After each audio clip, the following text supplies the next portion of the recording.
There we go. We're live. Can't stop it now.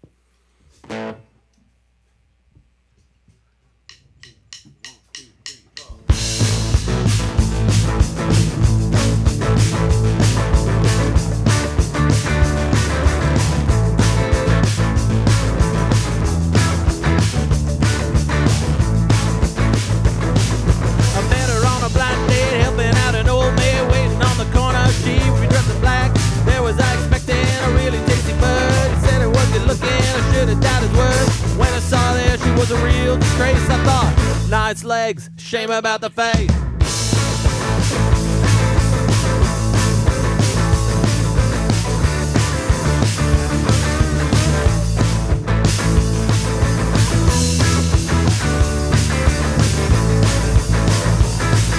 I had to take a dance and I couldn't let it down, so we caught the bus to the other side of town. Out up on the dance floor, wasn't getting far, so I had a drink with my friends up at the bar. I asked them what they thought of her, they felt about the place, and they said, nice legs, shame about her face.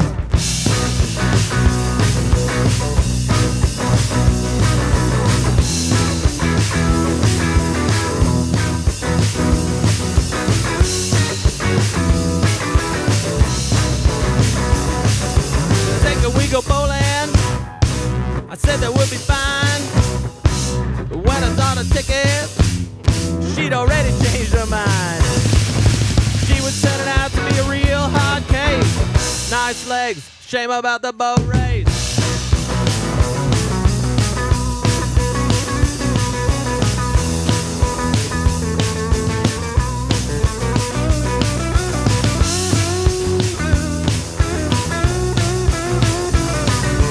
Down a gin and soda, tapped me on the shoulder, whispered in my ear, it's getting kinda late. When I took her home, hardly said a thing. I walked into the door, expecting to go in. She looked me up and down, really put me in my place, and she said, nice legs, shame about your face. Nice legs, shame about your face.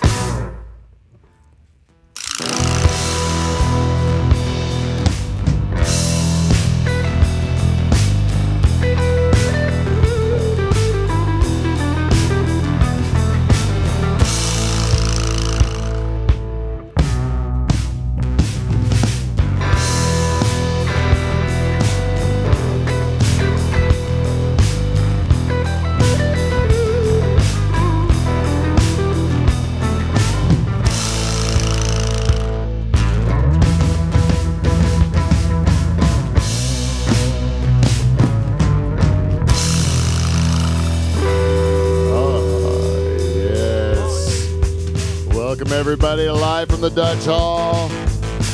We are Canada's only late night talk show and the greatest podcast ever to come out of Bullshed in Pine Grove, Ontario. Bar none.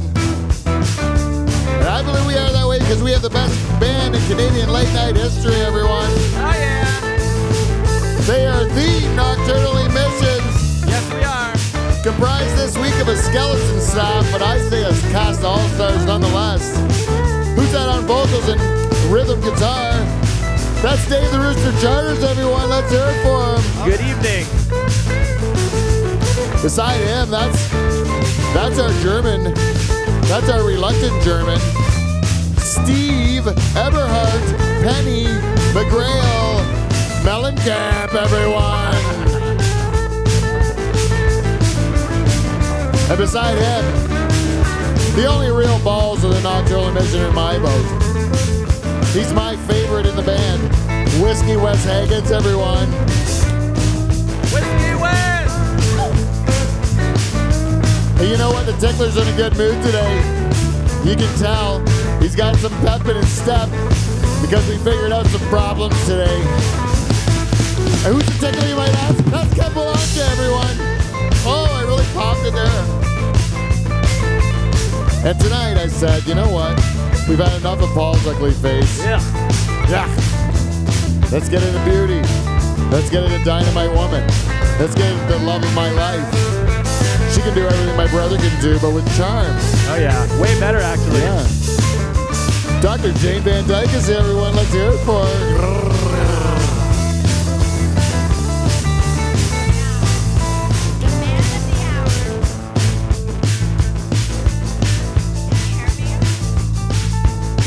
down, fellas. Bring it down. Introducing the host of the Live from the Dutch Hall, two-time President's Club Award winner and my hot, sexy lover, Pete Van Dyke. Yeah. That's a nice introduction. Thank you, Jane. Man. Look, we pull it together again. Just like that. We pull it together again. Every week we do it. On a Tuesday, no less. On a Tuesday. This is a rare Tuesday that we decided to go live, and it's because the Nocturnal Emissions went and pulled a mutiny. As a whole group, well, I shouldn't say that. Wes, would you have been here Thursday? I think so. See, Wes would have been here. Oh, yeah. Me and Wes could have done it. It would just be Wes's sweet bass. Oh, yeah. Kevin, would you have been here Thursday? I would have been here. Oh, we got a rhythm section? Yeah. We What didn't more do you even- need? But you know what? Steve said you're not going to have Michael because he loves his baby plants. And then you're not going to have me and Dave. We're gonna be gone too. What's more important than the show on Thursday, guys? Tell me. Another show. A big rock show we're going to, eh, Steve? We've got tickets and everything. We're going to London, Ontario. Fancy town. Yes, tell me what the show is. That's better than ours. Queens of the Stone Age. Queens of the Stone Age. The Villains Tour. The third time I've seen them on this tour. And with Royal Blood. Yeah, with Royal Blood. With the second time you've seen them Yeah. on the same tour. On the same tour, yeah. Yeah. It's going to be awesome. I already know it's going to be awesome. Yeah, because you've 'Cause already I've seen seen the it. show Twice. twice. Two And it's times. still more important than this program, Dave. That's You great. see this, how... this one's special, though, because I'm bringing my kids with me. Oh. Because they love rock and roll. And I feel like I should nurture that so that the youth of today don't kill rock and roll like they're trying to with their rap music and whatnot. Hey, Kev? And their hip-hop. Are you blaming Kevin for cigarettes into those kids' mouths. Yeah, exactly. Throw some darts in your kids' Yeah. mouths and let's go to a rock show. They're going to see Josh Homme smoking on stage. You're going to think that is cool as fuck. Yeah, you're gonna. And he's going to tell you off. Yeah, he will yell at you with F words. Yeah, when you go to the concert, they're gonna be keep going. Is Uncle Ben here? It smells like Uncle Ben's here. I don't know. I don't know why, but I think it's. I somehow think Uncle Ben's here. You know what I mean? All right.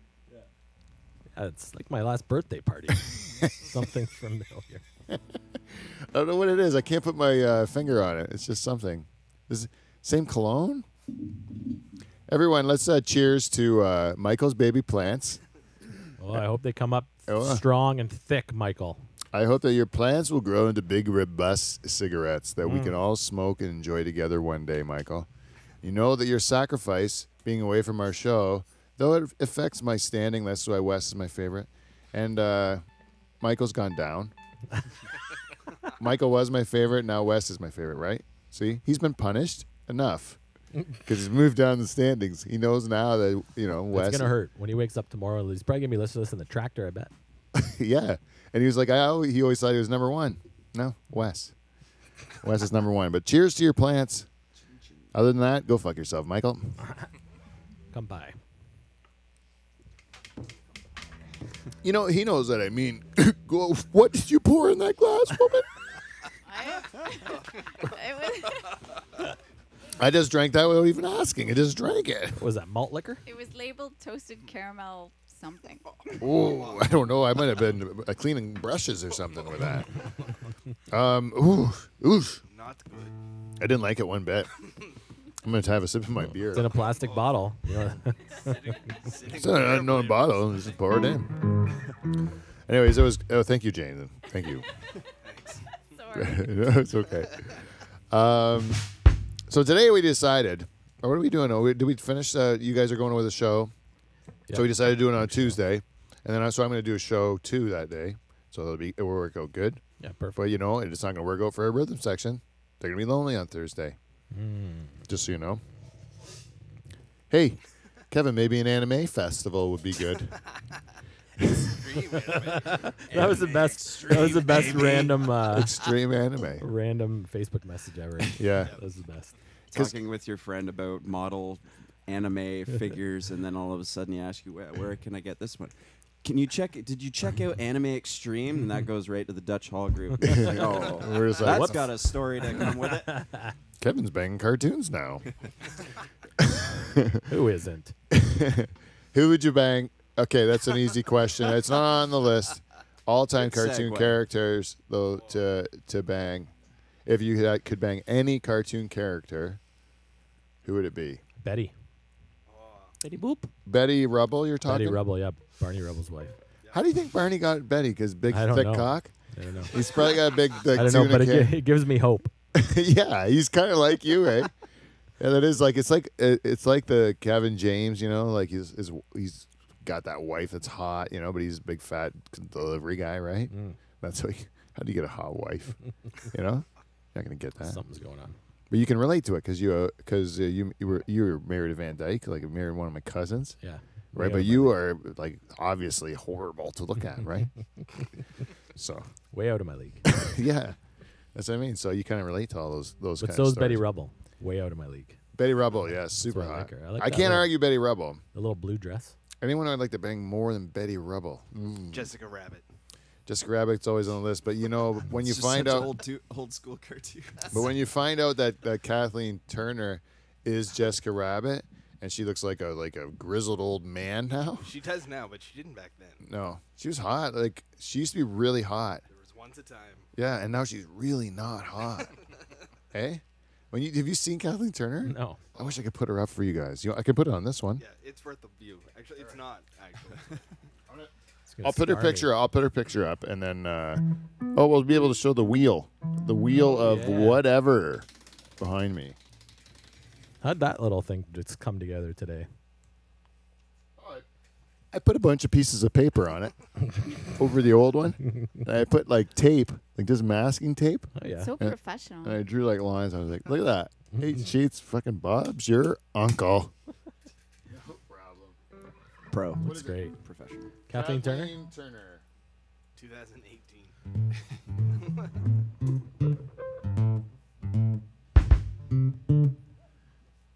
So, Kev, what's new and exciting? I don't know how to do a segue into this. I wish I did. I wish I knew how to do it. Don't you have a phone? Yeah. You look up Kathleen Turner and just look at the picture All right. and show those guys what she looks like. well, Okay. what's Kevin's cartoon bang? Yeah. Oh, well, we're not trying to think. I think Because just. he's a younger guy. It's gonna have tentacles. I typed in Kathleen. Oh, you mean like because he's watched different cartoons? Yeah. She-Ra. That was my He-Man. Wait, what's that from? It's the female He-Man. Oh, okay. Yeah. All of my shit, the only stuff that I would know from that era, like 80s, is Gundam Wing, which is very. Yeah, but what if you Japanese. were watching cartoons growing up? Like what cartoons did you watch? Dragon Ball Z. Really? Oh, yeah. Over 9,000. Is that Dragon Ball Z? Yeah, yeah. Yes, it is. Wow, it's so different. That's hard. That's really hard. I could go with Miss Frizzle just for the. Okay, kicks let's of do it. some rapid fire. We'll do some rapid fire. Okay. Is that, Oh, is that a yes. good picture? That's a pretty good picture. That's a pretty good picture, right? Can you go? Can you see that? Yeah, hang on. Hey, can I show? Can I see your phone for a second? I just want to show it in here. There she is. Perfect. Oh yes. Actually, zoom back in on It's Dave. Jessica Rabbit. Look the same. Yeah, look at that. It's pretty good. Side by each. match. Looks like Very she's eating some close. cheese in her time, too. She used to be really hot, Yes. right?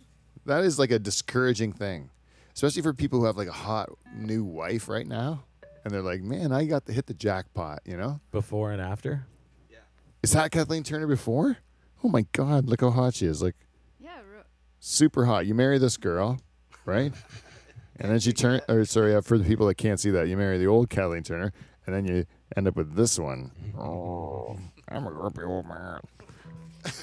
Which doesn't matter by that point because, she's a nice person. Yeah, I guess so, right? I guess so. But it's still like a bum thing. Like when you said like, "Yeah, I'm gonna be with you forever," I didn't know you're gonna morph into an old man. You know,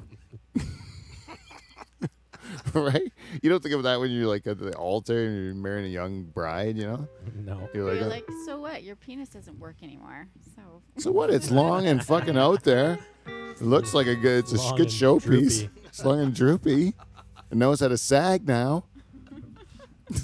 Take what you can get. so I let my neck go thick.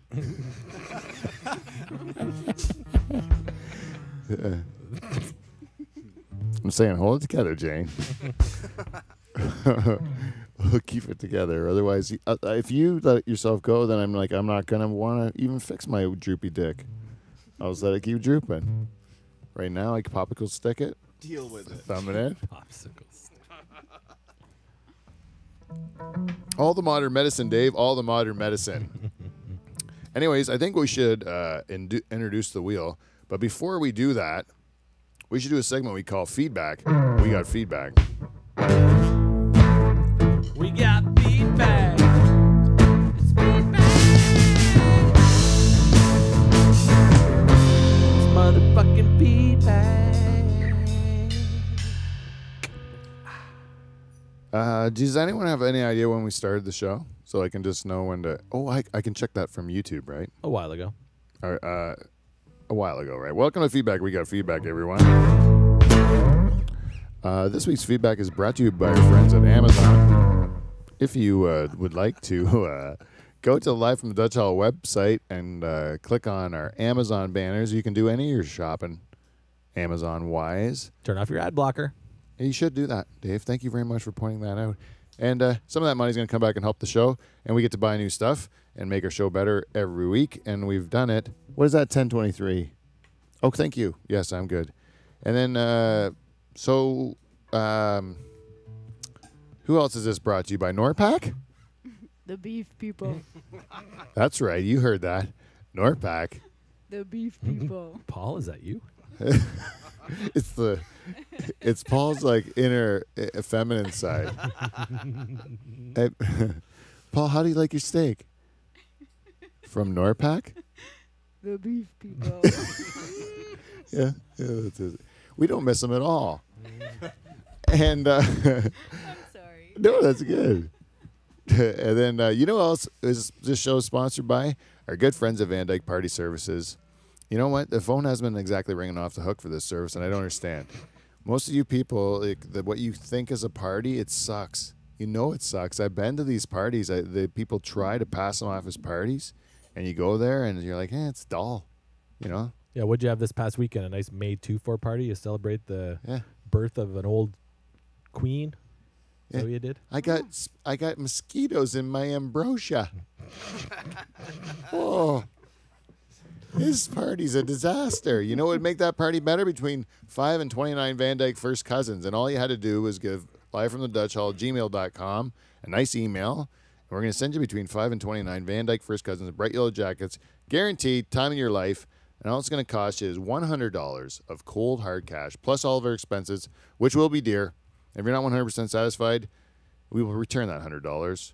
But those expenses, they've run through our bodies and potentially yours. Van Dyke Party Services. Don't live your life in regret. Brought to you by our good friends at Clean Flow. Hey, Dave? Hey, yeah, Clean Flow. Great lubricants. They are, they are expecting a lot from you. And I can tell you, from the money they've spent on this program, you have grossly underdelivered for Clean Flow. Well, they do have great lubricants. I just said it twice. Did you hear that, people? Prime time. There you go. That's right. You got your money's worth with that glorious endorsement from Charters? That's it. I'm not even going to talk about your Army Electric, because if you fuckers call them one more time, I swear to God, I'll kill you. Metaphorically speaking. No, I'm sorry. I'm sorry. Yes, that is a no harm will come of you, but I will hunt you down, and gut you like a fish. Metaphorically. You have no idea.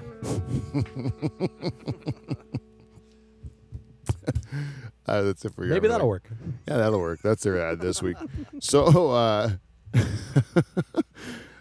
every week we ask our listeners for feedback. This week, you know where we got some from? No, tell me. We got some from Twitter. What? Yeah, Twitter. No way. It isn't just for look. What do you do on Twitter, Dave? I follow my son's high school Twitter account, like from the school he goes to, but that's about the only thing I do on Twitter. That sounds like fun. Yeah, it's pretty good. They keep you up to date with, happenings at the school. Oh, really? I think they're like the only people who still use Twitter though, right? Who? Like high schools, or I don't even know. And this person that gave us the feedback. No, I think you might be incorrect, actually. I think a lot of people in the entertainment business use it for sure. And also Donald Trump, he uses it quite often. They cover it on the news every day. Oh, good point. You don't follow Donald Trump? No, and I don't watch the news. Yeah. You don't watch the news at all? No, I read the odd headline on my phone. You know, you get that news feed sometimes, and there's like 4 headlines. I read those, but that's about it. Never click on them. You just read the headline. Yeah, the headline, and then I try and make a story out of it in my head, but I can't go through reading the whole thing. So you just make up what's going on in the world in your head and then believe it? Yeah, for the most part, yeah. That's how you And I'll live? start a conversation with like, "Did you hear about whatever I read in the headline?" And then Someone tells you about yeah, it. someone will talk. And then that's your how actual I get my news news, source. yeah. It's just like whoever you talk to on the line there. Yeah. You're like, hey, stranger, Yeah. And if they're like, "I didn't hear that," I'll just go on to the next person. you didn't hear about the headline thing? Yeah, Meghan Markle. Apparently, her dad didn't walk her down the aisle. No. I had other things going on that day. Get it off his fucking ass. You know, what are you going to say? It's just because he's black, he's a deadbeat dad? Is that your thing? No, he's white. Oh, is he white? Good for He him. was sick. Good for Yeah, him. he was having a heart attack, Very, very sick. like open heart surgery. But no, it's your daughter's wedding. Pull it together. Yeah, suck it up, man. Walk it off. Just that little walk. So her mom's black? Yeah. Oh, really? And her dad's white? Yeah. That's usually the other way around in my head, I always say. It's always a surprise the other way around. No, that's the way Bob Marley was. His Dad- mom was his Mom was black. Dad mom was white. black, dad was white. Yeah, yeah, that's true. It happens. Actually, the kid I grew up with, hey, Dean and Lenny, Oh yeah. Yeah. dad and mom. Hey, that's a thing. But I always think it because in my head, this is kind of a racist thing that's just like ingrained in my head, is that black people are cooler than white people. So then why would a black girl want to bang a white guy? Especially his dick's supposed to be smaller than black guys' dicks. Like you're stepping down, you know? You're stepping Right. down in dick size, you know? Stepping But down. in why would coolness. Coolness. You can understand a white girl with a black guy because he's supposed to have a bigger dick. He's supposed to be a better dancer. He's supposed to be, you know, all these things, right? Exotic or whatever. It's different for him. But what do I have as a white guy to offer a black girl, you know? I don't know. Money. No one knows. Personality. Good credit. Good credit. Is that what you're saying, Steve? It's just money, Oh, yeah. Money. opportunity. But that's what. That seems like a pretty narrow viewpoint, Steve. Yeah, I think so too. What do you think? You're asking for reasons why she'd be into you. Yeah. Oh, because she's shallow. Only shallow black woman would be into me. Is what you're saying? Like a black woman Yes. wouldn't like me for my character.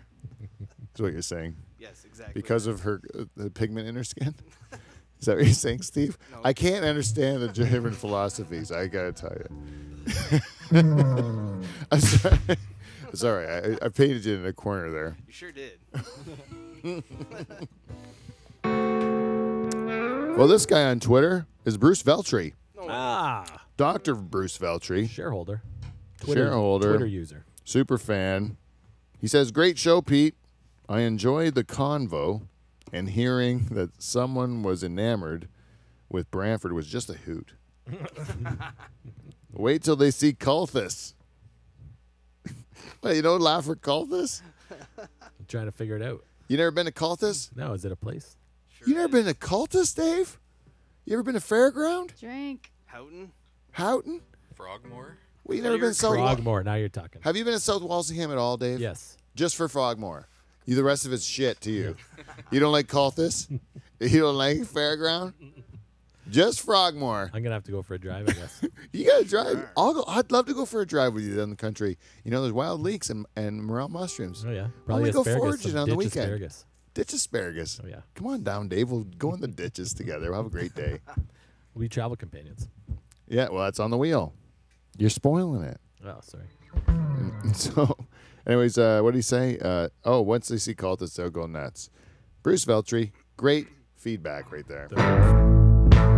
Thanks, Bruce. Absolutely great. And you know what? Because Bruce gave No some way, I know great where this is feedback, going. I'm giving him another listener of the week. He's the listener of the week. It's your week, Bruce. Go Bruce. Go, Bruce. I like to give Bruce a little bit of encouragement week after week because he's a fantastic listener. I love having the repeat feedback. Oh, repeat feedback. Repeat. Sorry, Lori. The only other, we usually talk to a lady every week called the Cheese Lady. And I'm going to save the Cheese Lady feedback for the wheel, because one of the things on the wheel is Charters eats the cheese. Charters eats the cheese. Oh, I'm so excited. And we will save Teresa from the Second Mouse's feedback for when we land on that wheel.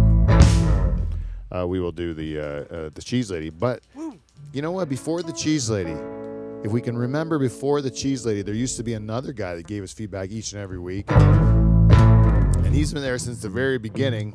And he's been on hiatus, missing from action.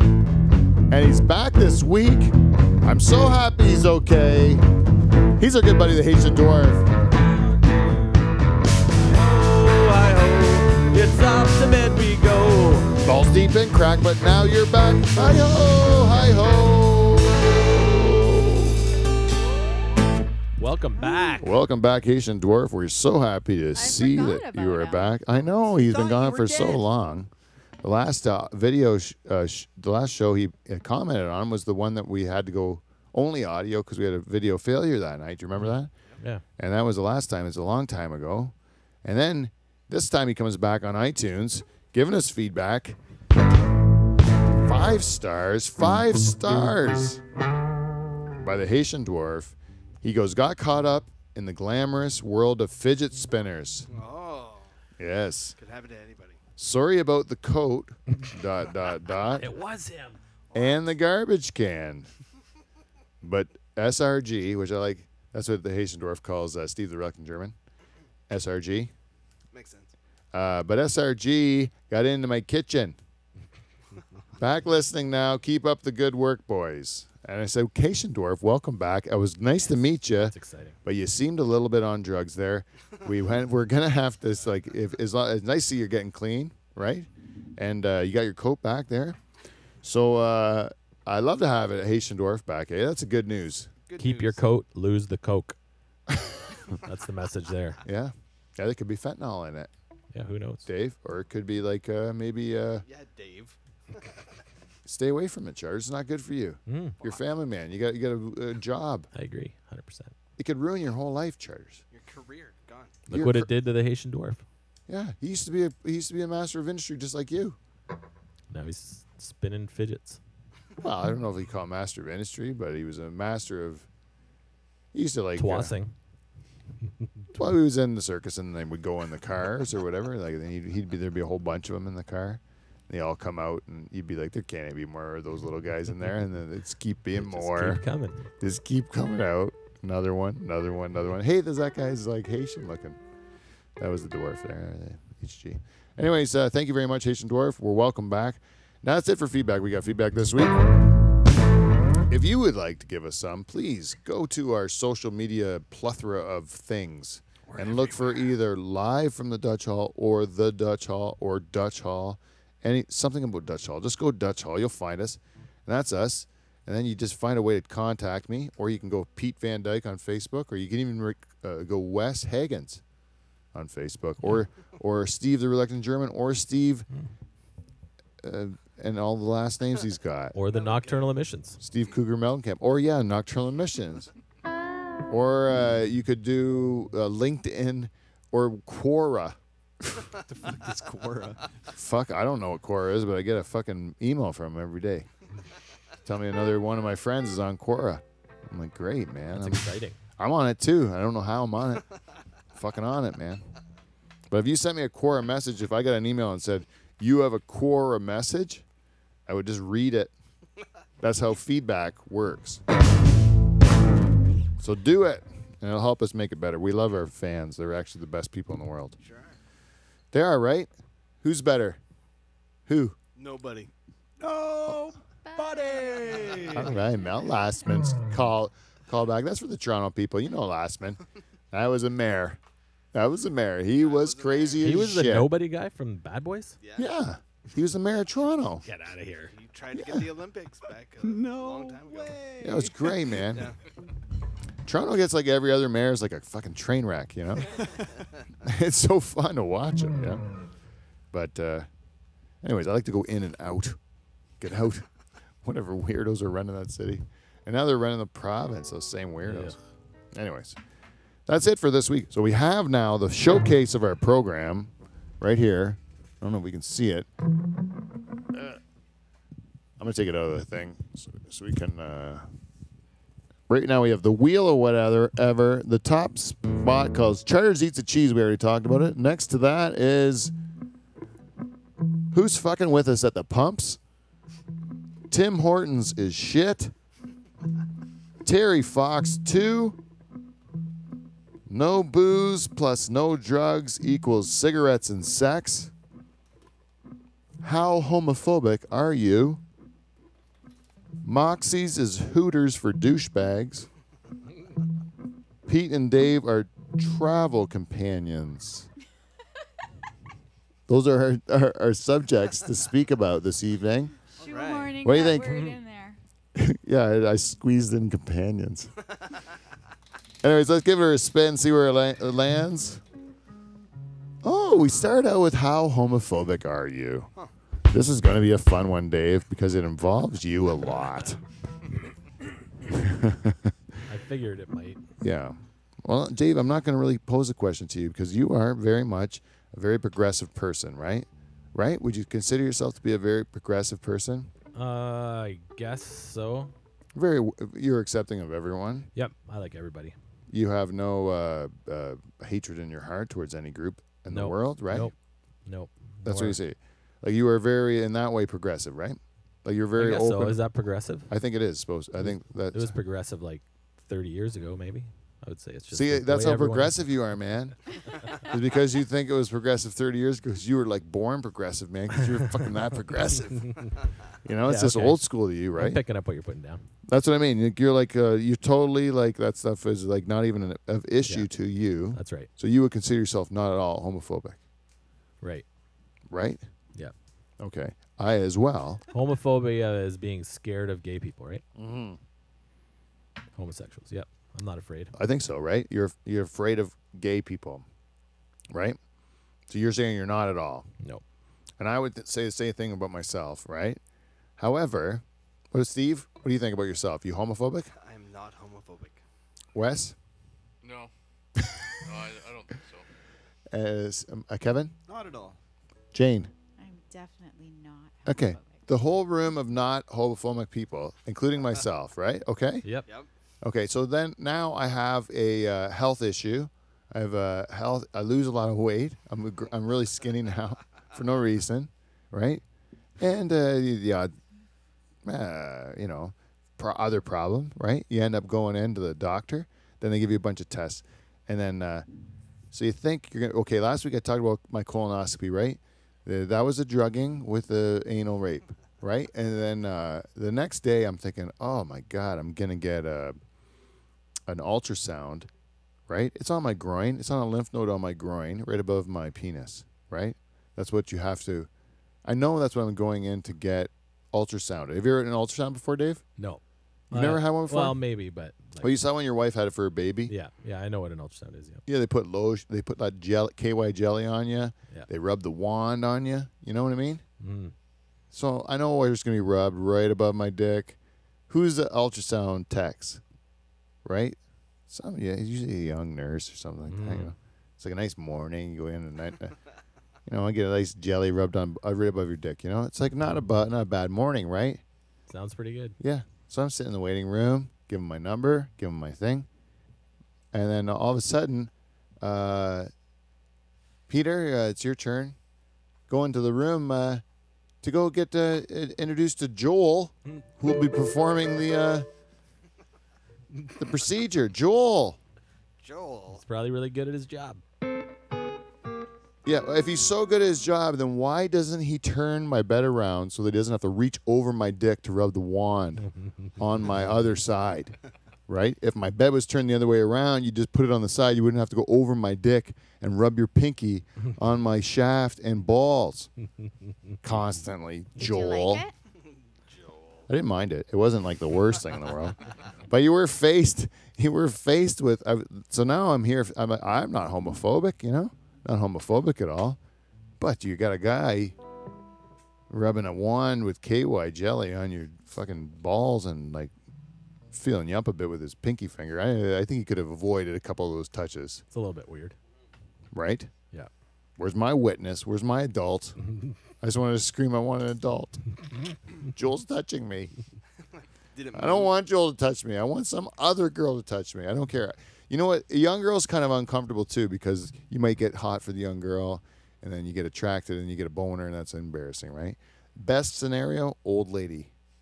Old lady rubbing your dick for a morning. You can have a nice chat with her. She can talk about when her dad was in the war. Wooden spoon. Yeah. Just in case. No. Yeah. And if you get a boner with an old lady, the old lady's just happy about it. She's like, oh, isn't that nice? Made my day. I haven't given a 40-year-old a boner in years. I had thought I'd let myself go, but I really appreciate it. Thank you very much, son, for that. I think I saw pre-cum on the top of that thing. Good job. What a nice gesture. I haven't seen pre-cum. God, man, since I was a young woman. I was a 28-year-old nurse the last time I made a guy almost jizz in an exam. Since color TV.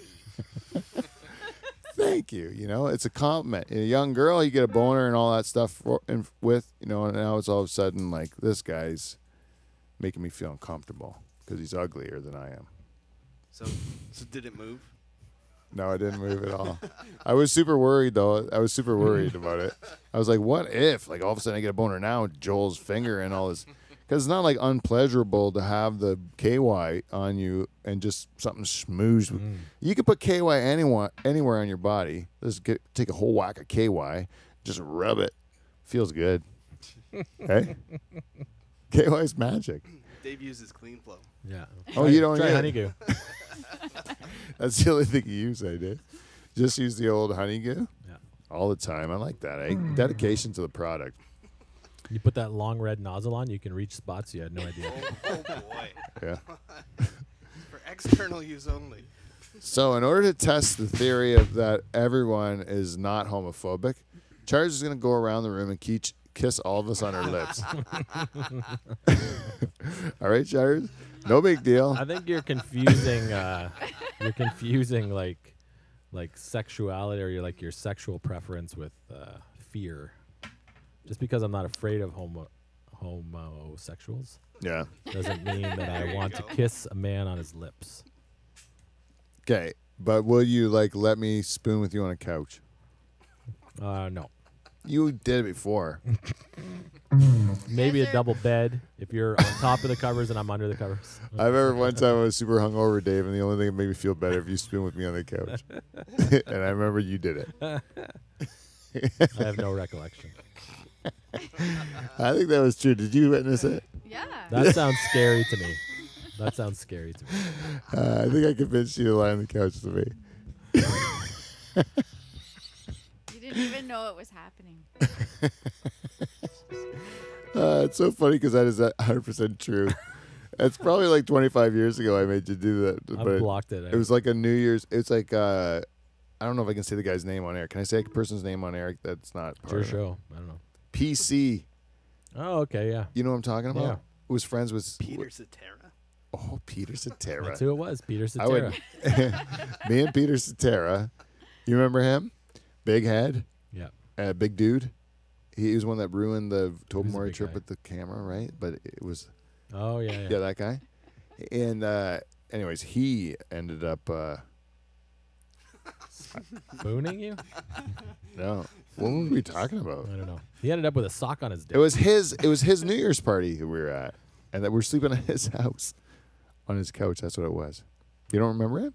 No. Brantford or something. We were real young. Anyways, that's a sidetrack. So let's spin the wheel. Yeah, Dave's not let's going to I'm kiss not any of you gonna guys. kiss anyone, no. Have we learned anything? What? What am I supposed to learn out of that, Dave? How homophobic everyone is. Well, I guess what we learned was, first of all, they shove. This is what they do to fix your health in Canada, right? First, they drug you and stick something up your ass. Then they make you question your own sexuality with some sort of gel or something like that. Next time, in order to become a true Canadian in the healthcare system, they're going to get a trans Muslim person to give me a blowjob for my what do you call it? They'll milk your prostate is what they'll do next. Just for the fun of it? It'll be something different Oh, though. they'll It'll be be checking like your prostate. yeah, it'll be like a little like a dwarf Muslim trans It'll be a gender monkey. It'll in be a a monkey. wheelchair, and then they'll come in, roll into the room, with their little wheelchair, and then they'll just like tongue my bag, No, they're gonna train monkeys to do that, man. and then I'll be like, Got this the hands. They come in there. That's like a Ricky real Gervais monkey will joke. come Yeah, come it's in a- and like finger my ass. It's a Ricky Gervais joke. He comes in with a little wet lab coat, white lab coat. He's got his finger all ready, right in. Can you imagine that? Would you let an animal do that to you, Dave? Not again. Not again.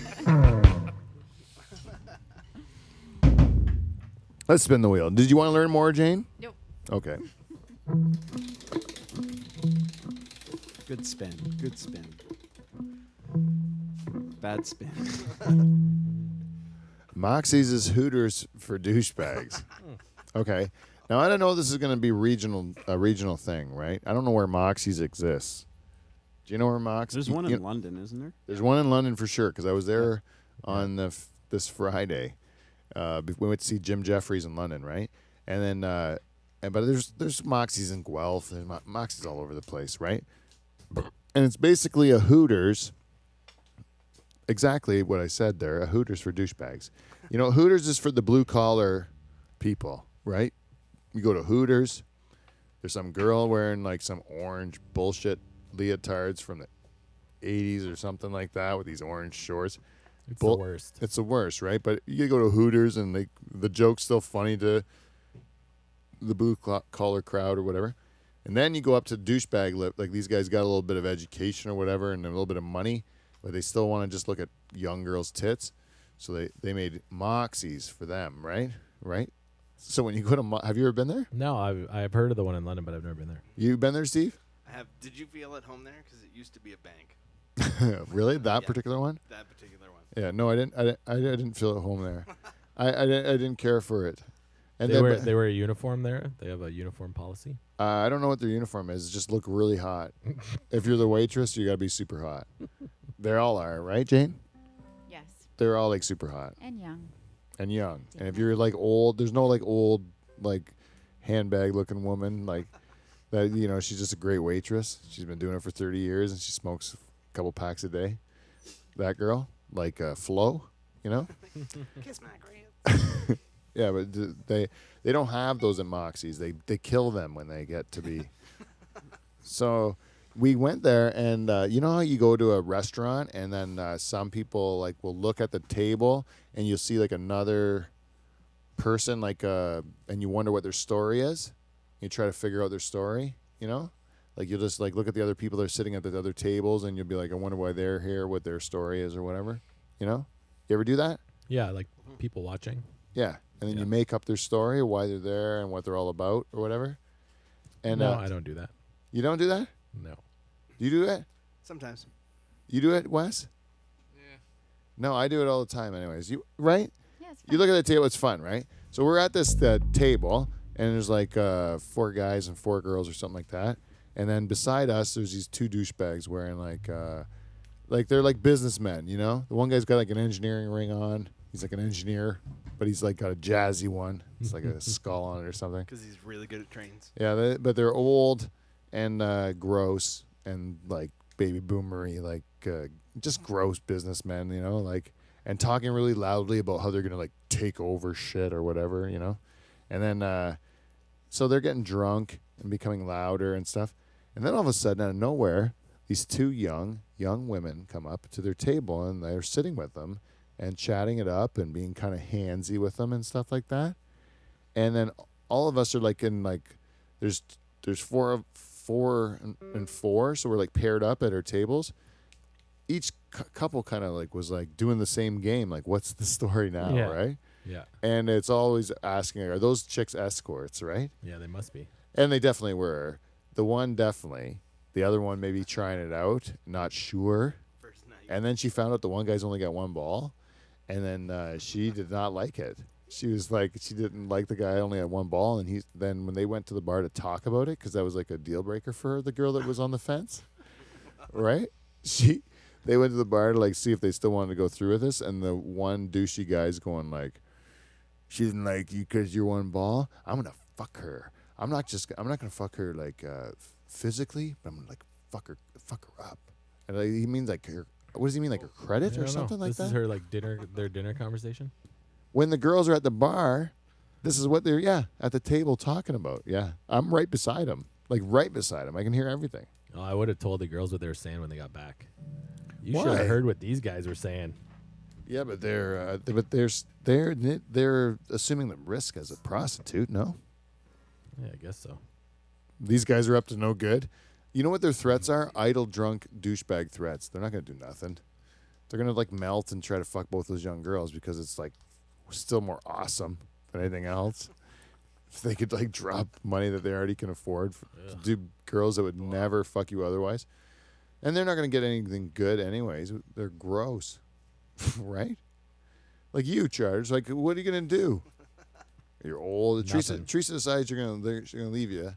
You gonna go on those fast, try to put stuff together, go on another run. What are you gonna do? I don't think it's gonna happen. I don't need to plan for that. Oh, that's an exciting way to end the conversation, Dave. Thank you for adding to welcome. the show. All right, what are we doing? Moxie's Hooters. No one wants to add to that. We'll go on. Terry Fox 2. Now, I need to ask everyone in this room because I was amazed. I came from this comedy show that I did on the weekend, and I was driving with my friend Jason Allen, and I asked him, somehow it came up. Do you remember Steve Infagno? Does that name ring a bell to anyone? No, not at all. Well, does anyone know Terry Fox? Yes. Terry Fox is quite a recognizable character, right? Yeah, he ran all the way across the country, coast to coast, with one leg. No, Almost. Terry Fox did not. When he started in Newfoundland, made it to Thunder Bay, actually, Dave. Yeah. Thunder Bay. Oh, that's about halfway, Yeah, maybe. yeah, about halfway across the country, and then heartbreakingly had to stop due to health complications, saying, "I'll be back to finish this. I promise you, I would never let my country down.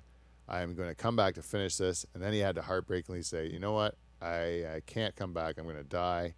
It made everyone cry in the country. Everyone loves Terry Fox. It was the most heartbreaking thing you've ever seen in the world, right? You know who else's heart it broke? Stephen Fagno's heart.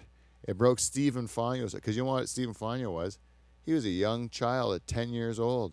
Just lost his leg to the same ailment as Terry Fox himself. Looked at Terry Fox as a great hero to him, you know? That this guy would do this thing, a marathon a day with one leg, the same affliction he's now been cursed with, you know, to have the same one leg problem, you know? So then next thing you know, 10 years after Terry Fox does it, this Stephen Fagno says, "You know what, in honor of my hero Terry Fox, I'm going to do what Terry Fox wasn't able to complete. I'm going to go coast to coast, marathon a day, and raise a bunch of money for cancer." And sure as shit, Stephen Fagno does it. He goes to Newfoundland, dips his foot in the water, starts running across the country. You know what Canada says? "Hey, look at Stephen Fagno doing what Terry Fox did." And the country's kind of like, "Okay, we'll watch this fucking guy." And then they're like, "Oh, you know what? Stephen Fagno's not going to die like Terry Fox did, eh? He's not even close to dying." They fix that kind of death thing. Like, he's not going to die anymore. And they're like, "Really? No." And then they're like, no, he's not going to die. And they're like, "He's just going to beat Terry Fox." Well, Terry Fox is a great hero. Fuck Stephen Fagno, right? They all just start going crazy. They don't like Stephen Fagno.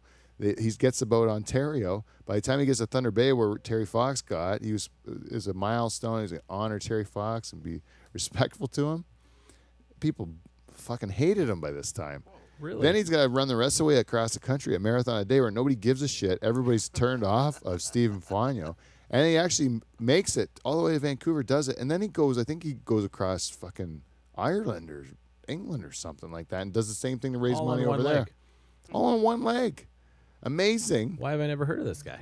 Well, I don't know why you didn't hear of it because you lived through it, right? You should have been something you'd remember, right? It's because people hated it and then the news stopped covering it.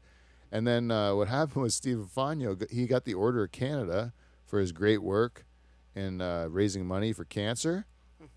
And then he got arrested about 28 to 29 times or something like that for various things, mostly drinking and driving related, some fraud charges, some assault. Wow. And then the government said, we're going to take that Order of Canada back. They stripped him of the Order of Canada. They stripped him of the Order of Canada. Wow. That guy had a tough go. Yeah. I think he's roofing now. He'll be drinking a bit. A little bitter. Wow. Yeah. I think that is the best Canadian story ever in the history of. You think Canadians are nice people? Look what you did to fucking poor Stephen Fagno. You ruined that son of a bitch. All he wanted to do is do nice things like Terry Fox did. The guy ran a marathon a fucking day. You treated him like garbage, Canada. And now you don't even care about him. You toss him aside, Stephen Fagno. We like tragedy in Canada. It's like, honestly, if Gord Downie lived till he was 85, by the time Gord Downie died, nobody would care. You know what I'm saying? It's like Jack Layton. Would they have a statue for Jack Layton if he was still alive? No. If he lived a long life, they would never have a statue of Jack Layton because he never did anything at all, ever. Okay? Okay.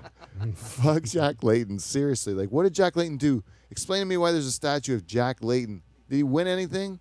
Did he enact any policy? Did he change our lives at all? Did Jack Layton do something for anyone? Am I missing something here? But he did pass away, which was sad.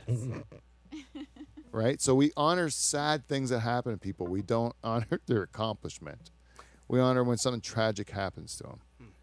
Do you disagree or not? Humans have always been that way. That goes back to everything. I mean, what Gandhi, freaking, all of those figures were turned into saints just from death.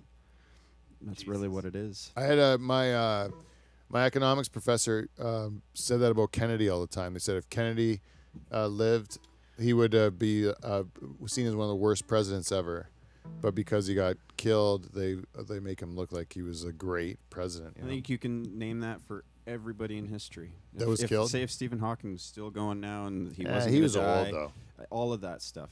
Old, young, I don't think that the age has a factor. Well, necessarily. Well, it depends on your success at the time, maybe? True. True. I think it's all based on your success and how people portray you. Yeah, it'd be like if Jimi Hendrix was playing Casino Rama now, what would we think of? If he was still alive, what would his sales be? Exactly. What would we think of the guy? Like, would he be like Burton Cummings now? Like where we was like, oh, you weren't going to see Jimi Hendrix. If everybody from Zeppelin was still around, they'd be like, if the Who was all still alive, it'd be all that same kind of a thing. Yeah, can you think the Beatles could be watered down if they're all like? I mean, Prince was, before he died, to me it felt like it was just slowly going away and away, and then he died. Bang. Same with the Hip. Yeah. I didn't hear much of the Tragically Hip until I heard Gord had cancer, and then it became they became huge. Try to get again, it back in again, and then that just happens. Death immortalizes people. Yeah. So would you take it? Would you take the deal? Let's say you worked at your let's say you worked at your music your whole life, right? But you could have like this kind of like fledgling career that's never really amounts to much, but you got to still do it. You got to still participate in something you loved, right? Or you can like achieve like great success doing it, but you have to die at a young age. I thought about that when in my like early years as a musician. I mean, every hero I had as a drummer, musician or not, or drummer or not, guitarist, vocalist, most of them had died at really young ages. I mean, majority of them were part of the 27 Club. Yeah. Dead at 27. And for a time there, it was an idea of, well, hell, with the amount of success that they had, with all they did in that short time, is that maybe that's, the whole deal with the devil kind of a idea. Yeah. I thought about that. I mean, that makes sense. If especially when you look at all they do in that short a period of time, that amounts to a lifetime for a lot of those people. And then some. So you experience a lifetime in such a short amount of time. Well, even I always think about Van Morrison for some reason, but Van Morrison, you look at him, he had a period of time where he was a big artist, and then no one really gave a shit anymore. And then, but he's made an album like every year since. and still the same quality of work. It's still just as good. Like if you listen to new Van Morrison, it sounds just as good as old Van Morrison. Like he's never like if anything, he's gotten better, but it's just like the machine, the part where the pop culture kind of grabs onto you and cares about you for a minute is just a minute, but your career is for like for the whole stretch, you know. So like I think that that with those people who died young, it's like they had though like Jim Morrison had like a 6-year run, and then he died, you know. And if he would have kept living, he would have like his run would fade and go away. No one's gonna listen to him. Because 6-year run's pretty good anyways, you know. Mm-hmm. And then like not many people would have longer than a 6-year run. Eh? Even like there's not longevity at the top. You can't maintain that. Like Justin Bieber isn't what he was 5 years ago, right? Yeah, Ebb yeah. and flow, ebb and flow. You know, Britney Spears is like a joke. Like if you even use it as a reference, it's like such a dated reference, you know, for pop culture, because Britney's not even like anything anymore except for a Vegas act, right? Yeah. That's how old we are. Do you ever think about how old we are, But Trevor? if she tragically passed away, that Oh, would yeah. immortalize her, and the thought of, oh no, there's never going to be anything Britney again, then that's going to bring especially if Britney Spears her would have enterprise died. way up. If she would have died like when she did that like slave video or whatever, Yeah. and then died then, like she'd be like Marilyn Monroe, like immortalized forever at that great Whitney level. You know? Houston. It's another Whitney one. Houston died a little too late to be because she was already kind of like a train wreck when she died, right? But man, But it brought her back. Yeah. It brought all her sales back, and she was, immortalized. Well, Michael Jackson too, Yep, same. because you thing. can't like Michael Jackson when he's busy fucking sleeping with kids all the time. I never bought. and that. then I and didn't buy then into that. and then when he's dead, he can't do that anymore. So you're like, all right, fucking And it- Thriller's great. And then there's some bands that don't even hit it until they're much later in their career, right? Like a Grateful Dead's Touch of Grey came out, 25 years after. Was that their what they first album. considered their success? That was that was the only #1 hit they had. It was the only thing that cracked the top 10. Worst song too. It's like me and Jane were talking about this about greatest hits albums. If you're gonna get a greatest hits album, like now that you have the internet, especially a YouTube, why the fuck would you ever listen to a greatest hits album ever, right? You just because the greatest hits are the hits that you're trying to sell to the masses, to the like corporate like record companies and stuff like that who are trying to like say that this is what we can sell, like market. So you got these like conservative kind of like corporate-y people that don't really get what you do as an artist, who are trying to say this is marketable. So it's their sellout songs are the greatest hits, and if you listen to the albums, you can hear the band's personality through their like lesser hits when they're doing the stuff that they can do on their own, right? Yep. So if you're listening to a greatest hits album, you're a fool. That's what my opinion is. You're missing the point of music. They're just trying to sell their shit. That's why they made those greatest hits. That's their garbage, you know? Yeah. It's like I always talk about the band's Brown Eyed Girl because I like Van Morrison, but I hate Brown Eyed Girl. You too. Like, and I like, let's do other bands like that. Like, James, you get another example? Where it's like there's a band, they're a good band, but they have one song that's shit because it's been overplayed. It's like Otis Redding sitting on the dock of the bay. That's like his Brown Eyed Girl, right? It's like Creep, Radiohead, Yeah, you I was know? gonna say Radiohead. Yeah. Freebird. Yeah, Freebird for Skinner, you know? Like there's like one song, but I like Freebird. But but you know, like one song that's been overplayed. The Brown Eyed Girl of that band. Like if I did, let me see if I can do one. I'll do a band and you have to tell me what their Brown Eyed Girl is. James Brown. I feel good. Yes, that's correct. Aretha Franklin. Respect. Respect, yes. I was, let me think. Nirvana Smells Like Teen Spirit. Yes. Good one. What would it be for, Beatles? like the Beatles would be like, I Want to Hold Your Hand or something like that. Like, or one of those like sellout songs. Hey Jude, even. Hey Jude. Even Hey Jude, yeah. They got a bunch of them. I would say all their track ones.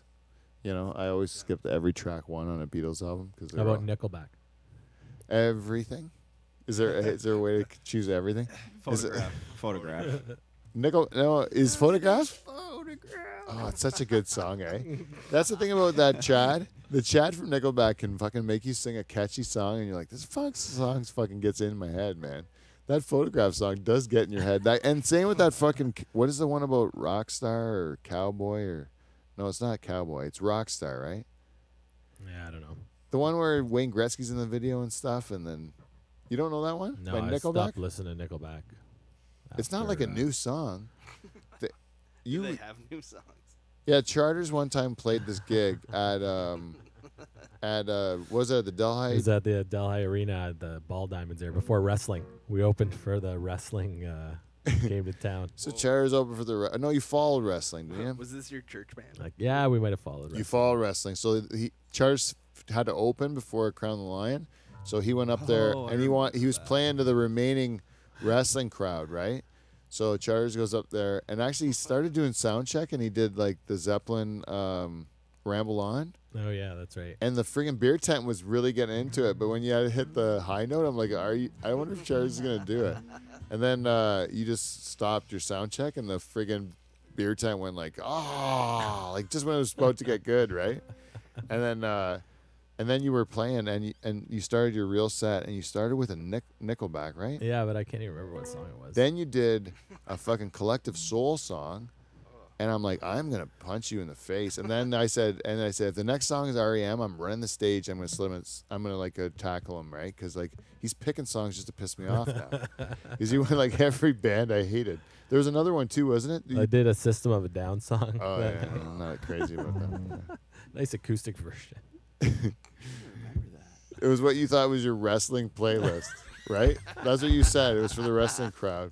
I think you even said it at one time, like, hey guys, you like wrestling? Maybe you like these songs. So you gotta have some fun, right?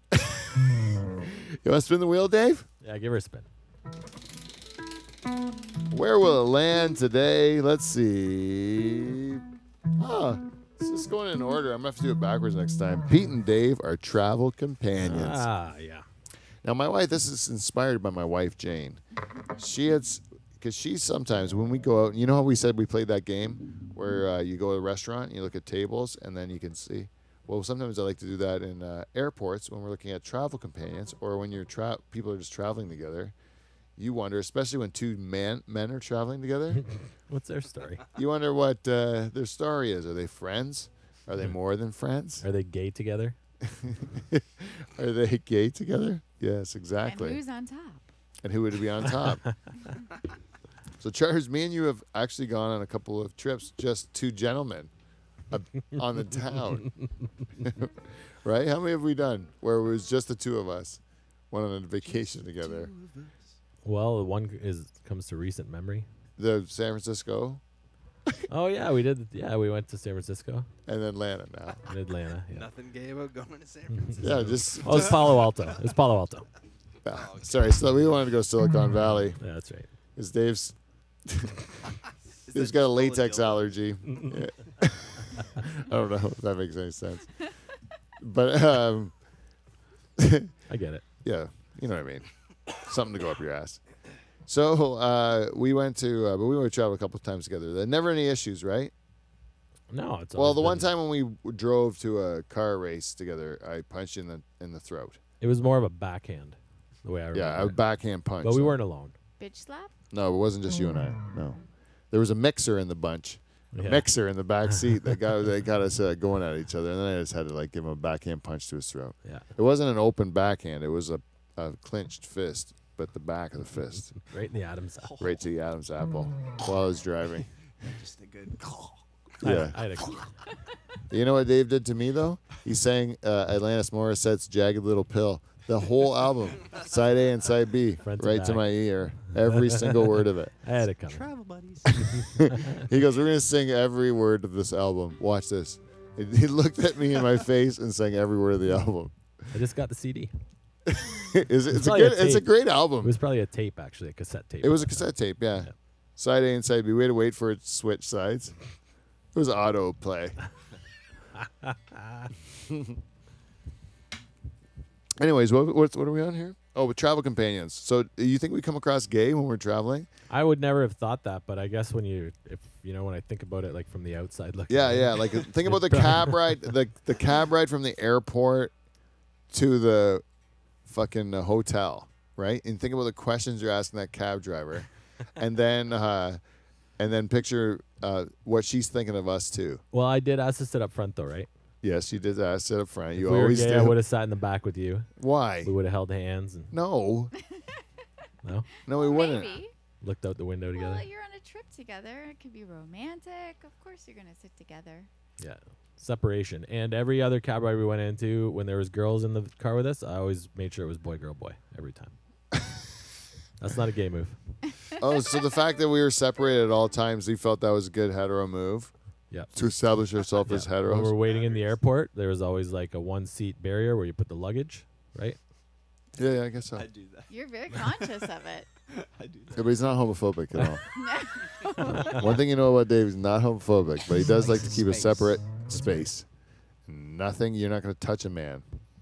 No, Not if I can help it. no, it's gross to you, right? Yeah. Totally.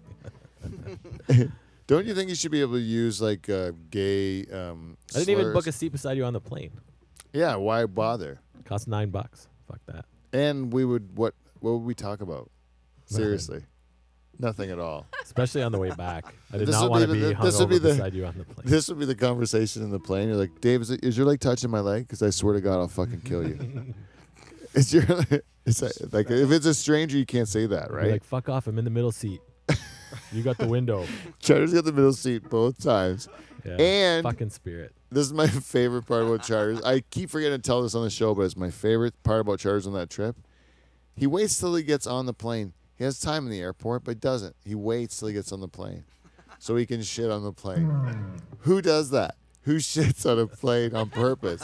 He waited. Were we even off the ground yet when you shit on the plane? My move is to wait for till the end of the flight. When the pilot comes on at the end, he's like, "Oh, we're just going to be arriving soon. It's the last chance to get up and use the facilities if you need to before the seatbelt signs come on." I'm up right away. That's my cue. That's a sweet spot for a shit, Oh yeah, right? That's what you're saying, right? That's perfect. Yeah. How do you shit at a plane? I've never shit on a plane in my life. I would never even shit in an airport, you know, because it's like the most grossest thing in the world, an airport. Because there's people from all over the world that don't know how to use toilets. They must just shit in their hand and throw it at the toilet.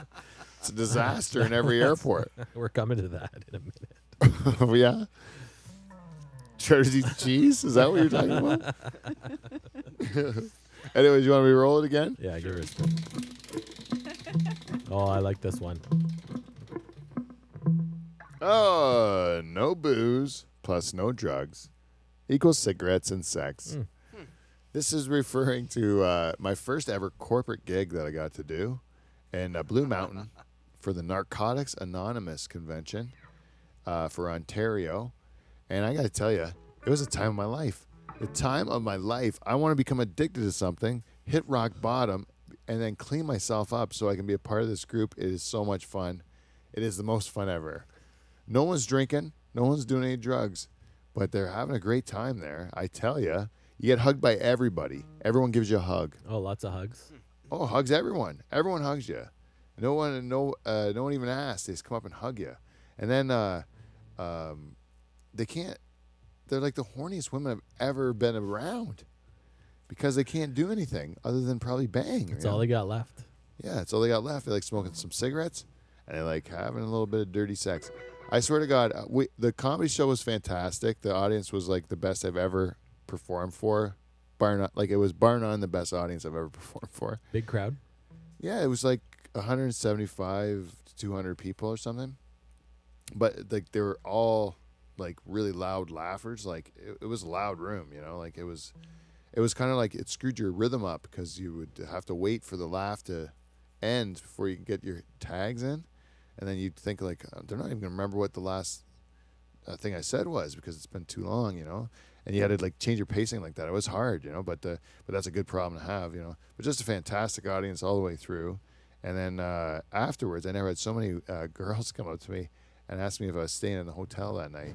Stay in the hotel tonight? Stay in the hotel tonight? And then these other two girls they were like friends, you know, and then they came up to me together, and the one girl said, "Can I be your number 2?" Because I mentioned I only had sex with one woman my whole life. In my Oh act. wow.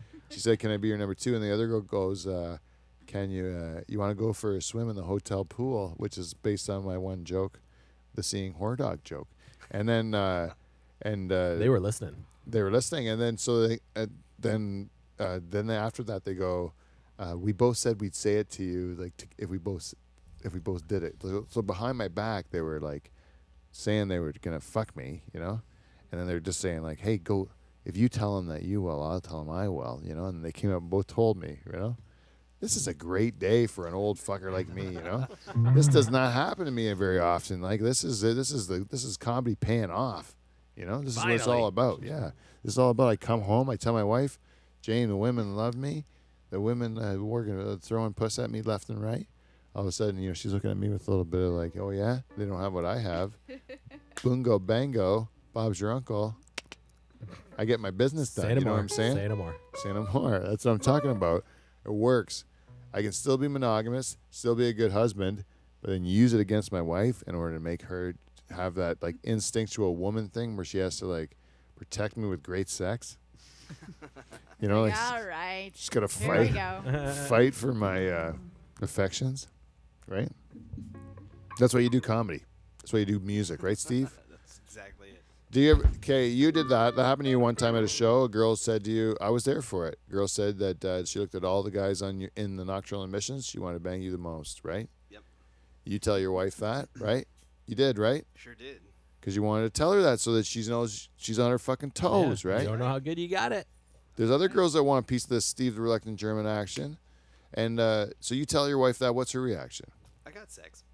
It works, right? Sure did. It's the stank on you. They have to know there's stank on you. You have to know that you're. Patrice O'Neill did a bit about it. A wanted man. Huh? You're a wanted man. Yeah, you gotta know that, right? You gotta know that. If I'm a broken man that no one wants to fuck in the world, and you're married to me, why do you want to fuck me even? You know what I mean? I'm just some sack of shit. I'm not trying at all to make you. If some girls sniffing around. But all of a sudden, yeah, some girls into like frumpy Polacks comes around, right? Dave hits the It jackpot. could happen. Yeah, you can get one from the Philippines, I heard. Kathleen Turner's available. Are you allowed to choose nannies? Seriously? No, I never was. We don't have a nanny anymore, but Yeah, but when you did, though. So you can Nope. talk about it like a former slave owner. they were gainfully employed. Okay, it was a symbiotic relationship. Okay, now why can't people in Canada be nannies? I don't know. It's hard to find someone who wants to come and live in your house full time for 2 years. You know, minimum every day. Yeah. Why is People that? just don't. I don't know. People just don't want to do it. Like, why can't you get farm people to work on your farm in Canada? Yeah, I don't know. That's what I'm asking. I People don't know. like to work. I understand like why you have to get people from other countries to work here when we won't do it ourselves. It's Is terrible. it a 2-year contract? That Yeah, Yeah. 2-year minimum. Yeah, like there should be like girls in their 20s that go and just like be a nanny for a couple Mhm. years while they're figuring out what to do. You did have a Canadian nanny. We had You a had a- few over the years, but they never really lasted. But we do have people leave this country to go do the same thing in other countries. Right. You know, Yeah, that's true. so I don't know. Maybe that's That's the appeal same of thing leaving. like yeah, that's the same thing like with the Jamaicans that would come here, the Mexicans that would come here to work. I could go to Australia or I could go to I'm sure I could go to Jamaica probably and do a Yeah. work term over there, right? If I wanted to. yeah. So maybe I guess that's more appealing, getting the benefit of seeing the world while you Yeah. work, make money. If you could work anywhere, where would you work other than Canada? Fiji. Why? I don't know. Looks nice. What about you? Steve, you've been all around the world. You've been Not sawing even. off legs everywhere. You know, I'm content in Norfolk County. I've moved around so much that I'm content in Norfolk County. This is it. Like you would settle down in Norfolk County for the rest of your life. You'd just be I like have eased lived in. longer as an adult in Norfolk County than any place in Canada. But you think it's the best place in the world? It works out all right for me. Yeah, yeah. Like I lived in Toronto when I could have bought a house, and then I went to Vancouver when I couldn't buy a house, and then Yeah, but outside Canada. Why go? Yeah, that's what I mean. It does not interest you. Not really. What about you, Wes? You ever want to live outside Canada? Yeah, I'd go south. I fucking hate the winter. Oh yeah, you'd go where it was warmer. Yeah. Doesn't Or matter Hawaii. where. Nope. No snow. Where would you go, Kev? Probably L.A. for the music scene. But in the States, eh? Well, I don't know. I think I'd go Europe. Europe would be my second choice, I think. Or I go, I think I go Europe. Where in Europe? That's the thing. I'd have to travel to figure it out. I'd go to Berlin. Man, you know how I feel about the Germans. Eh? They put my grandpa up on the wall in World War II. That's why I give Steve such a hard time. You know, and my Tante Lencha. Don't forget my Tante Lencha. Oh yeah. I didn't do it. She was on the wall too. I didn't do it. It was not me. You know who? Yeah, it was. It was my grandpa and your grandma on the wall in the castle of Gemmert, and the village people in Gemmert, the village where our families are from. They were in the castle hiding from the Germans, and then the Germans went to the farms and they got farm kids, one being your grandma, one being my grandpa, and they put them on the wall around the moat of this castle, and they started shooting. They said, if you don't let us have the castle, we're going to shoot these kids from your rural community. Brutal. And then so they would start shooting at them, and then the village people would shoot at the Germans. And my grandpa said he didn't know if he was going to get shot from which side, you know. And when I went to Holland, I saw the bullet holes in the brick from where the guns were fired and stuff. Yeah. So you think we forget about that, Steve? I didn't. You think Wes forgets about that? That's his grandma. It's my Tante Lencha. Thanks a lot, dickhead. Fuck off. Wasn't me.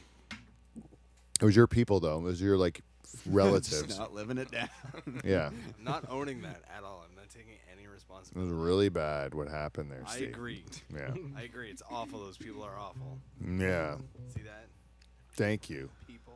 Thank you. Oh. That's why you're reluctant. That's why he's reluctant, okay? That's why he's reluctant. Okay? Easy. I know they did a poll too, Dave. Easy. You okay? I'm okay. You guys okay? I like Steve. You do, right? Yeah. He's reluctant. You know what he did in those South American countries for real? He helped people. You know what he's doing? He's trying to bring awareness to the great work those people are doing. Right? You showed me your video today. It was very well done, Steve. Thank you. Yeah, good work. He didn't actually do the murdering stuff that you think because he's German. That's just because of our prejudice, Dave. Our prejudice. No booze, no drugs. Oh, so anyways, Narcotics Anonymous, the greatest people in the entire world. Soup to nuts. You wouldn't think of it. Like, what would you think about if you think Narcotics Anonymous? What are you going to run into when you go into a room like that? Sounds boring. Boring? What do you mean? What do you think you're going to have? Just like all people that are... My name drugs. is John, and I'm an addict. Oh, man. These guys were just like... it looked like a ton of fun. They were having so much fun. I don't know how they had so much fun. Crazy. But you could immediately tell a lot of these people are fucking on this trip. There's a hookup party. I think it's a big time fuck party there. That's the vibe I got from it, big time. But they liked my act and Jason Allen's act, and they said they'd invite us back next year. So Oh, right on. I'm super happy. I don't want to blow it by saying anything bad, because they were like the most fun job I've ever done in comedy. I felt like an actual professional comedian. I got paid. I had to drive a long way. I actually, even after I drove that long way and paid for my gas, I still made money. Nice. Yes, this is like a rarity in my business. So it was a real professional moment that I really enjoyed. So it's great. And if you'd like to come watch me do comedy, you can watch me at Yuck Yucks next Wednesday, whatever date that is, in London. 30th. Is it the 30th? Yeah, Wednesday the 30th in London at Yuck Yucks in the fairgrounds there. It's the last amateur night of the year. It's a fundraiser for, I think, the 519 Fund, which is helps the homeless in the 519 area. And so come out and see me there in London. And then while this show's actually being recorded, I'm in Etobicoke, but that's not going to help anyone go to it, right? Mm-hmm. So let's spin this fucker. Did anyone know about Stephen Fagno, though? Did we? No. You all forgot about that guy. He ran across Canada the Yeah, whole way. that's crazy. That's so sad. Let's go. What have we have not done? Charters eats the cheese. All right, I've been waiting for this. Charters, you better eat your cheese. Now this is the cheese lady had said. Let's just check with the cheese lady before we get started here. Right.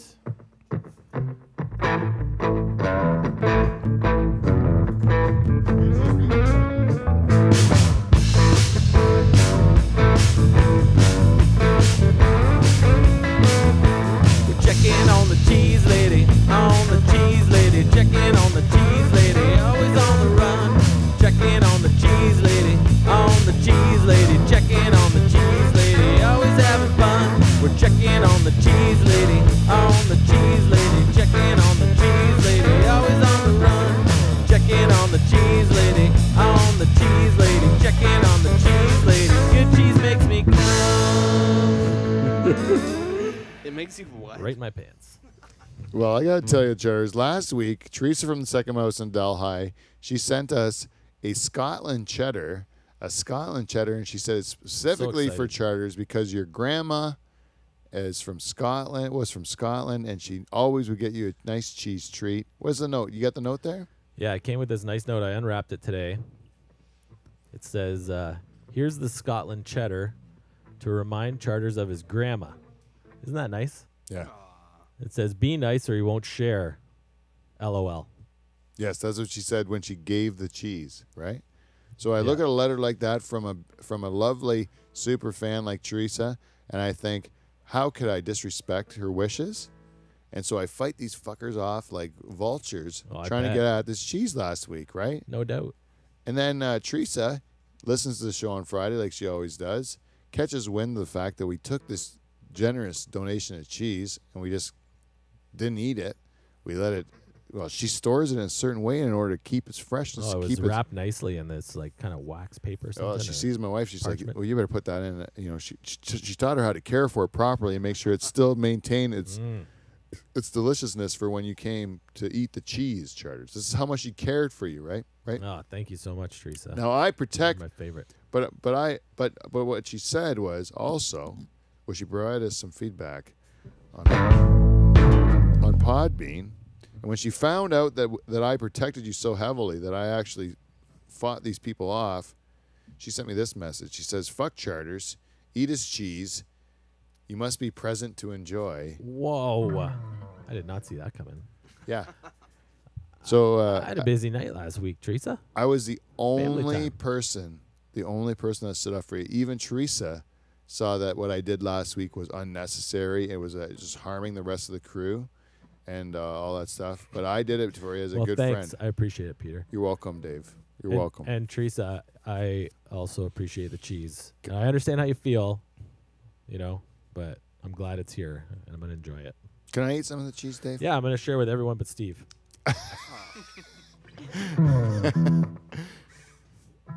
going to take the first piece. And I'll tell you, when we unwrap this thing, the aroma coming out of it was just heavenly. I'm smelling it right now. Give it a And nice sniff there. What does it smell like, Dave? It's like not too sharp, but it's definitely like a stronger cheddar. Does Does it have any nuttiness to it? I don't smell any nuts. Nope, it's sharp. I can smell like it's going to be kind of tangy. Tangy? Yeah, a little bit tangy. And I think we've done it right. It's been sitting out here for a bit, so it's come up to room temperature, which I think is the best way to enjoy a nice piece of cheese. I'm going to give it a try.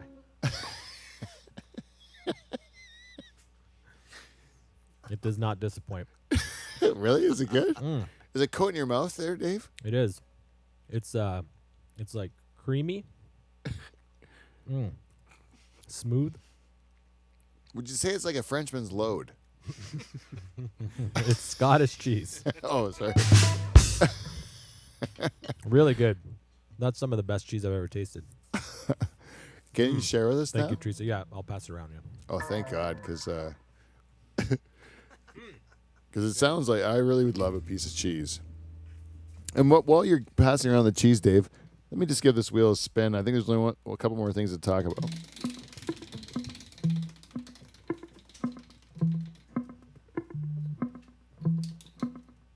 Tim Hortons is shit. So I don't know if you guys watch viral videos or not, but Steve the Reluctant German made sure that our Dutch Hall crew got to see a viral video of a woman in BC who went into Tim Hortons, was disappointed with the service that she was provided with, I would assume. Looked like it.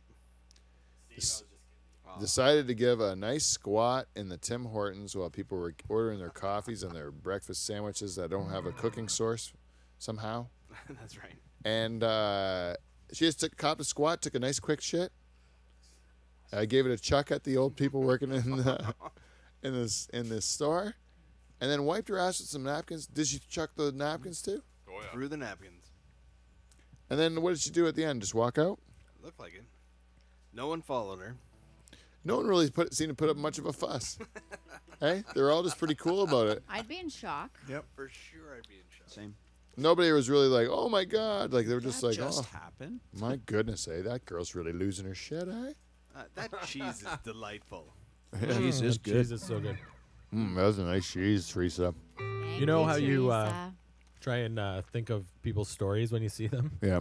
Well, I was trying to think of that woman's story, like what would possess her to do that at a Tim Hortons. And I figure she must have been like, they have a policy like you have to be a customer to use the bathroom. Yeah. I think maybe she had to go real bad before she ordered her coffee, and they called her on it. They're like, "Hey, you can't go in there." She's like, "I gotta go." They're like, You "No, can't. Dump buy, right here if you don't buy a let me do coffee it." first." And she's like, "No." Then she got real mad, and she had to go so bad she couldn't hold it in. I can see. Well, you know what? In that context in which Dave describes, I think she was well within her rights to do what she did.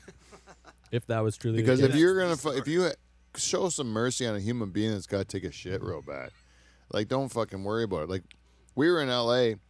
and we were catching our Uber or whatever, and I said, "Jane, just take a piss in the Dunkin' Donuts there." She goes in there, and it's the sketchiest fucking crazy Dunkin' Donuts ever. And you got to get a key to go out back, like a gas station and all this shit. It's just a Dunkin' Donuts. And then she's like, "Fuck this, I'm not pissing in this place. It's crazy." And then so we had to tell the Uber driver, like, "Can you drop us off somewhere so we can piss? Because like we have to pee." And so we said go into some pita shop and then go in the back, piss in their thing, and then leave. We don't buy a thing, right? That should be our right as a human being. Use a toilet. They didn't call you on it. They're No, like, "Hey, come back, get a shawarma." no, they didn't call me on it because I was hauling ass out of there. I went right into the bathroom and then I went right out of there. No one's talking to me. Who's gonna stop you when you gotta take a shit? No way. I don't You know. got sweat on your brow. It seems kind of far fetched, but it's the only thing I come up with that made any sense of it. Yeah. But I mean, it's seriously though, you're like driving on the highway and you got shit and you pull into Tim Hortons and they're like, "Hey, you gotta buy some Timbits first." You're like, "Go fuck yourself." I'm going to the bathroom. You're just hauling ass to the bathroom. You can't stop it, Yeah. right? That's what I think. That's right. Yeah. Hopefully the true story comes out eventually, and we'll find out. We'll get to the root of this. What did they find this woman? Well, she got arrested in the parking lot right after. Oh, really? She's in jail or something for that? But yeah, she probably got. I don't know if she's in jail, but she probably have to go to court. I imagine. I don't For think what? you're allowed to do that. What's the right? charge for In Canada. for chuck and poo? Vandalism. Public- Mischief? What is it? Defecation. Yeah, could be. I remember I took a piss outside of. Who's buzzing? Not me. I don't know. Not me. We were out one time. I think you might have been with me in Brantford. We went out for to a place that was mentioned on the show last week, I think. Oh yeah, Lovelies. We might have been, but then we went to a place to get some food afterwards. Oh, Admiral. Yeah. Yeah, and then around the back of Admiral, there's that little parking lot. Yep. So, had to go. So I'm there taking a pee, and I see that all of a sudden the alleyway's lit up with red and blue lights. And I remember the police officer brought out his rule book of the laws of Canada and Oh, yeah. made me read the one that said you're not allowed to pee in public. That's a bullshit law, man. It was right there written down though in his law book. Why I can't you believed pee it. in public, man? It's so easy. Um, I grew up in the country, man. You pee. I will pee outside. I honestly pee outside. I would say 70% of the time in my life, I pee outside. That's a fair estimate. In my house, I would pee 30%, only 30% of the time. And it's somewhere else. And shits, would be 100% inside the house. I very rarely shit outside, but it pee outside all the time. Why would I pee in my house? It's a waste. I think the difference is here it's like private. It's your private property. But when you're out in public, there's different rules, you know? I know. It's bullshit, though. Because I can always find a tree or a dumpster to piss behind, and it's fine. I just did it the other day. We stopped on the way back from Blue Mountain. We were at a gas station, and I was like, I'm not going to go to the gas station's bathroom. There's a dumpster right there. I'm going to go behind the dumpster, piss on the dumpster, right? Nobody was hurt by that crime. Who was the victim? The dumpster? I don't know. The fucking ground soaked up my piss and was enjoying it. Enjoyed every minute of it, I bet. That dirty dirt. The dirty dirt. Love my piss in its face. Tim Hortons is shit. You know what? You can throw shit all around Tim Hortons. It's not going to make the food any better or worse. It's fucking gross, man. I'd never go to Tim Hortons. There's one left. Which one is it? Whoa. Who's fucking with us at the gas pumps? That's a bad one to stop at. But you know, this is the last one of the night. It is bullshit, though. It is bullshit, right? Because do you remember, like, forever, it used to be that the price of oil would go up, and then the price of gas would go up, and then the price of oil would go down, and the price of gas would go down, and then the oil would go up, and gas would go up, and the oil would go down, and gas would go down. Makes sense. Yeah, It worked. that's how it should work. Now, all of a sudden, oil goes down, gas goes up. What does that have to do with? Doesn't make any fucking sense at all, you know? So, like, my question is, who's getting that fucking money? Because before, nobody got the money. It went, oil went up, gas went up, oil went up. You know what I mean? Yeah. Now, all of a sudden, that's different. the oil price plummeted, and the fucking gas people said, I'm going to keep the money, you know? So is that taxes? Is it corporate greed? What is it? Turns out, It's I probably like- all of the above. huh? Like it's everyone but us that's getting that money. Yeah, most of it is the fact it's the gas companies who are like a small enough group now that they can all get together and collude to have this agreement that we're going to just not give them. We're going to take more money, Bastards. and then they just take from us, and there's no government sticking up for us to say that they're gonna say this is bullshit. These guys don't need to just rob us. It for is the bullshit. Sake of their And they've been doing it on long weekends for as long as I can remember. Like Yep. every long weekend, you can predict the gas is going to go up 4 or 5 cents. Yeah. Always on the long weekend. It's bullshit. My thing about gas thing is that if you keep fucking with us like this, eventually we're gonna revolt. Like eventually, that'll be the thing the straw that'll break the camel's back. Is that you keep fucking with our gas? Like Jesus Christ, guys, how greedy can you fucking be? You're rich as it is, and you keep grinding more and more out of poor people by raising the gas prices. Like if no one's gonna stick up for us, the people are eventually gonna fucking lose it, right? Like it's unsustainable to keep doing that. And all it is these dumb, rich shareholders of gas companies that are benefiting from this. Nobody else benefits from it. But like, what kind of losing your shit are you talking about? Because it's not like we can stop using gas, right? We're kind of handcuffed. No, you lose your shit like you burn everything down, Dave. Oh, Well, what's Really what's lose your electric shit. cars at right now? What's the electric automotive Yeah. industry at right now? Isn't that on like a pretty big rise? no, I don't think so. Like Tesla's making electric cars. Every company has an electric car. Mostly just because there's laws in the U.S. and Canada that say you have to have one in your fleet, or you have to have, hybrids are doing pretty well, but they still run on gas. What about It's not like we see tons of Teslas on the road, right? And I think Yeah. if you go to I just California, think you see of more. But what tools or industries were we using that are being used less and less that used fuel, and now they're trying to make up for those lost fuel costs. that natural they weren't gas for getting. trucking, right? Wasn't it? Or biodiesel or something.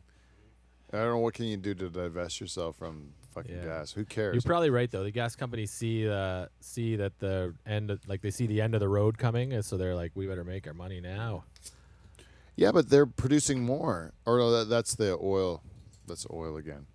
It's like the oil That- companies are trying to curb it because they're saying, well, we'll just stretch it out. The oil company problem, though, is they run the world. I mean, they own everything. But you take those three big oil families, Yeah. and the tree, the pyramid of what they own, you know, it's everything, government, branches of, you know, And that's why they can like stretch it out so that over years they just like they can like say like OPEC countries will say like we'll just like decrease production and then affect price. But now they're not affecting price like they want to, you know, because we right now like it's fucking Canada big time actually because we got low oil prices and high gas prices. It's like the worst of both worlds for the Canadian and American oil industries actually because of the way how expensive it is for us to get our oil. All right. New York City hit $5 a gallon today.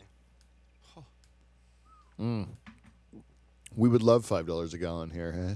Yeah, exactly. It cost me $100 to fill up my truck today. First time ever that it's cost me $100 to fill up my truck. We hit a 100 record this fucking weekend. I bucks. think we hit a record or close to a record, like $1.41 or something a liter around here. Oh, it's crazy, man. And eventually they have to find a breaking point where people are just like, we can't do it. They have to like I mean I just mean protest or like it starts to become more of a social unrest for real. Like I don't mean they're gonna burn shit down, but they're probably gonna be riotous at some point in time. You're just like I can't do it anymore. It's like it doesn't make sense, and then people are like they can't be pushed any further. Yeah. Don't you think there's a breaking point with all this shit? Well, that ties into when we were talking about the whole conspiracy show, based on energy propulsion. That technology supposedly has been known and thought of in you know governments and secret organizations, you know, since the 40s and 50s, and for them to hold on to that for that long and you know not implement that into society and just keep going with the you know oil and fossil fuels and whatnot. Yeah, but I think it is. You have this infrastructure, and you're like, let's ride out the infrastructure till it wears out, and then go to the next thing. And they have the next thing ready, and then you just don't have to disrupt the existing economies while they're working and making everybody happy. But then eventually they'll have to switch to that, and that's not so much. Maybe that's not so much a conspiracy as much as just as like planned economic, planned economic. I think that's more what growth. it is. Yeah.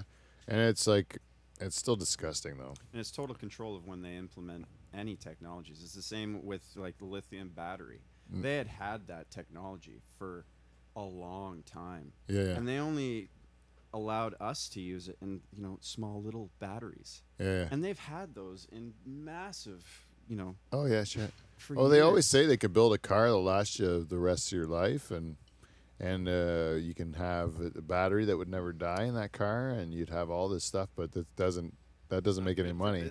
Yeah, it's not good for business. So they have these things that'll last you and break down, and they make them break. Like they know when they're going to break down, right, Dave?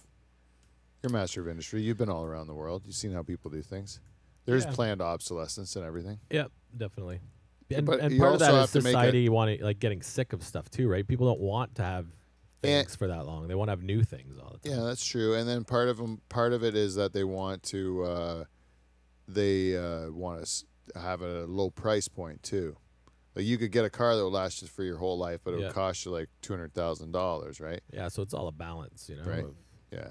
And what can make you the most money and keep the people, you know, make the people think they're happy. Yeah.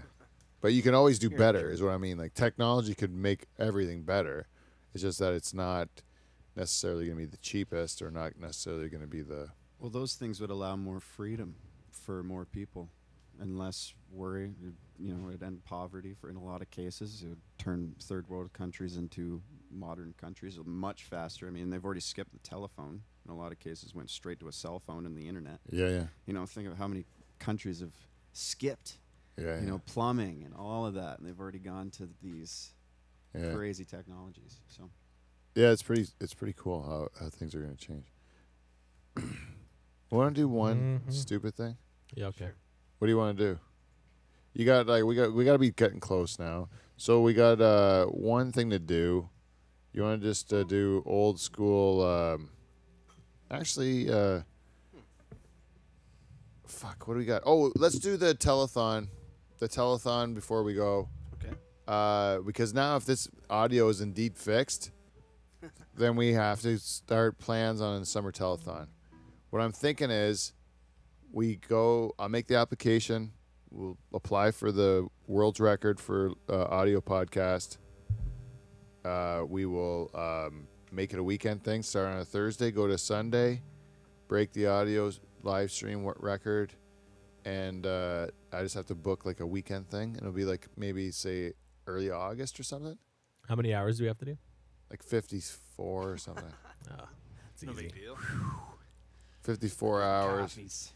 So like I figure I could sleep through a couple hours in here, and then have to get guest hosts or something, and then Yeah. we can Take make it shifts. work. Oh yeah. But that has to be this August, right? That's it. That's it. And anyway, we went the show actually went long. We're 140 right Let's now. do it. Crazy. Fuck. So sorry guys for going so long. We will see you NT. See you next Thursday. Hey. Hit it.